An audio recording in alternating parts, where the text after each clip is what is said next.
Oh, Yo, you good?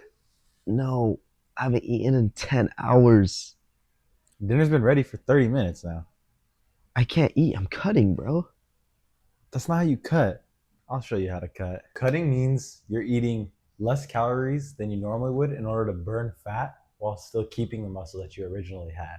However, there is still a difference between just losing weight and cutting because cutting, you're mostly trying to just burn complete body fat. Well, losing weight, obviously, you could just lose weight by not eating 2 days, but you're also losing muscle and fat, which is also very unhealthy for your body. So, in order to eat less calories, you have to be eating in a calorie deficit. What that means is you're going to be eating less calories than you normally would. Some typical safe calories deficits would be 300 to 500 calories. It also varies depending on the person. Like obviously, your size and weight could change it up a little bit, but mostly 300 to 500 is a good range to start with. You want to make sure you're doing something that you can sustain in the long run because a lot of people burn out too quick. Now, I know you're thinking probably since you're cutting, you're also going to want to cut down the amount of protein you're eating, which is not true at all. You still would want to eat the same amount of protein. You want to make sure you're eating less carbs and less fats and normally substituting that out for more protein. Obviously, if you're just trying to lose fat, you don't have to worry so much about the protein.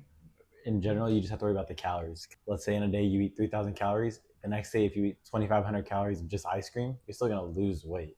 Even though, yeah, it's not healthy, you're still going to lose weight because you're in a calorie deficit. And if you are trying to cut the way that you're supposed to, you want to make sure you're eating enough protein, meaning you want to balance your carbs and fats. Each person's different. An example might be me, for example, when I was cutting, I was eating about 22 to 2,400 calories, and I was eating about 180 grams of protein just to maintain that muscle so I wouldn't be losing any muscle in the process of losing weight.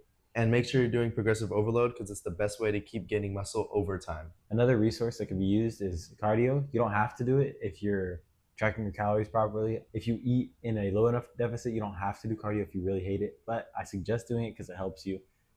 There's different types of cardio. You could do high intensity interval training or HIIT, which is basically very short sprints or short bursts of cardio. So let's say a minute of grueling hard work. I don't recommend this if you're definitely trying to maintain muscle, only because it's harder to balance progressive overload and that high intensity interval training compared to if you're doing steady state training, which is essentially like those long runs. You go on a 2 mile, 20-minute run. It's a very brisk, slow pace where you're just getting the legs going and making sure that you're losing calories overall.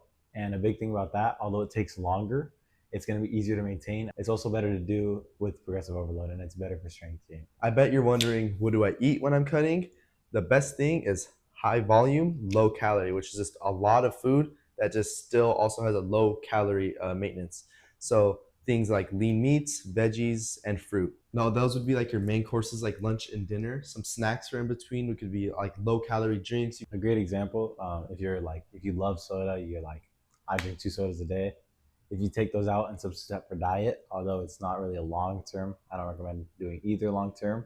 It's a good substitute for a short term trying to get off type of thing. And meal timing, I bet you think, oh, if I didn't eat breakfast, then I'm kind of screwed, or if you didn't eat dinner, you're screwed. It doesn't matter as long as you're still eating and just maintaining that calorie deficit.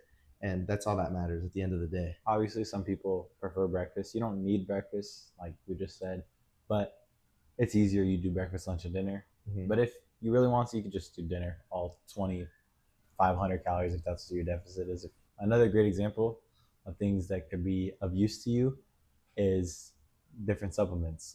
Some of those could be whey protein or different protein powders that you might enjoy. They're very good for getting that protein goal up in case you're low on calories and you still need a lot of protein. If you only have 200 calories left, you could throw in 1.5 scoops, and that's 35 grams of protein for about 200 calories. Another thing is creatine. Obviously, that's just a supplement you want to be taking. It's not necessarily just for cutting.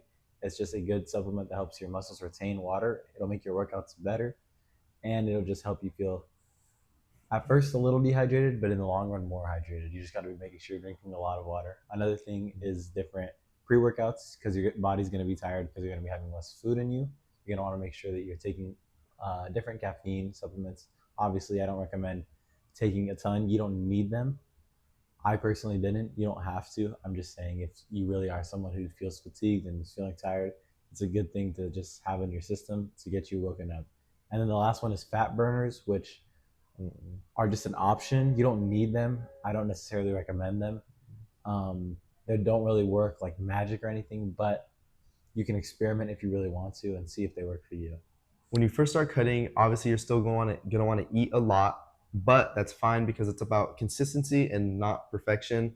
It's all about just getting better as you continue cutting. Over time, your body will start adapting. At the first like 5 days are probably the hardest. The first 2 days, motivation will probably kick in, and you'll probably be inclined to not eat more. And day 3 and 4 will hit, and you'll be like, I have to eat more. You just have to tell yourself you can't.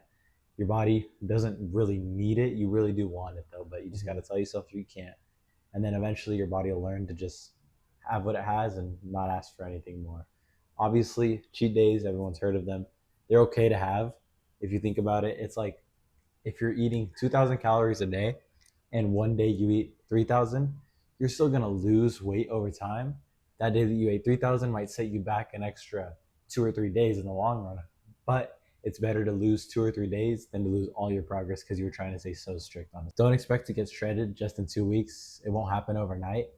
And like we said, if you're really struggling with cravings, there's different type of foods or snacks you could have. Try to find some kind of protein or healthy snack that is something you enjoy, but also something that's friendly to your diet. I personally like the Built Puff bars. I get mine at Costco, or I think they have a website there at Walmart, Target. It's kind of like a candy bar, but it has protein. I mean, it might not be the best, might be some processed foods, but it's better than, let's say, just going to McDonald's because I really want a Big Mac. Or I know honey, great natural sugar. It's a very natural resource, and you just put a few drops in your mouth. It's a little sweet, tastes nice. Popcorn too. Yeah, it's very good if you're a big chip eater. I love chips, popcorn, just snack on it. Goldfish, another thing. As long as you're eating it in just servings, not just beginning a whole bag, just pouring yourself a little bowl and then that's it. That's all you get. It's better than just letting yourself go crazy. It's all Mm-hmm. about self control. When tracking your progress, make sure you don't weigh yourself every day. This is a big habit that I know I did. I was just used to, oh, I'd weigh myself at night and I'd be like, bro, I gained zero point 0.3 pounds. Like, I got to make sure I don't eat anything tomorrow, things like that. Don't weigh yourself every day, but rather every 3 to 4 days. I would recommend twice a week just because just like everything, nothing is built overnight. It takes time, and because it takes time, you have to wait some time in order to see results. Another way to track, I've said it before. I use ChatGPT for bulking. I've used it for cutting. I just took a picture of myself and said, "Guess my body fat percentage." It gets a general guesstimate, and then I have a goal in mind where I want to get to. You could do something like that if you want, or you could just do measurements. I know people do the body measurements. You see, I have a 40-inch waist, and I want to get down to 30, and then you just track that over time. Different for everyone. You want to make sure that as you're cutting, your gym performance isn't getting worse. Although for some very experienced lifters, it might get a little worse just because your body might be so used to having so much weight that it has available to it that over time it's just eventually that 405 bench at 165 pounds is just very, very hard to hit compared to when you're at 220 pounds. That's twice your body weight. Now you're at almost 3 times your body weight. Obviously, the higher body fat percentage you have, the Bingo. quicker you'll lose weight. But over time, eventually that'll start to stall. And let's say your goal is 10% body fat, but you're at 30%. When you're at 30%, the jump from 30 to 20% might take you 2 months, but then that jump from 20 to 10% might take you 4 to 5 months. And that's because you're going to need to eventually change how much you're cutting. At Mhm. first, like we said, if you're really struggling, go to 1 or 200 calories.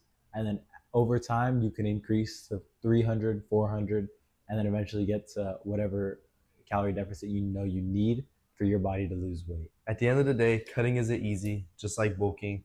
You're going to be hungry. You're going to want to eat. You're going to want to snack. You want to do all that. But you have to stay consistent because you will see results and just don't be too hard on yourself.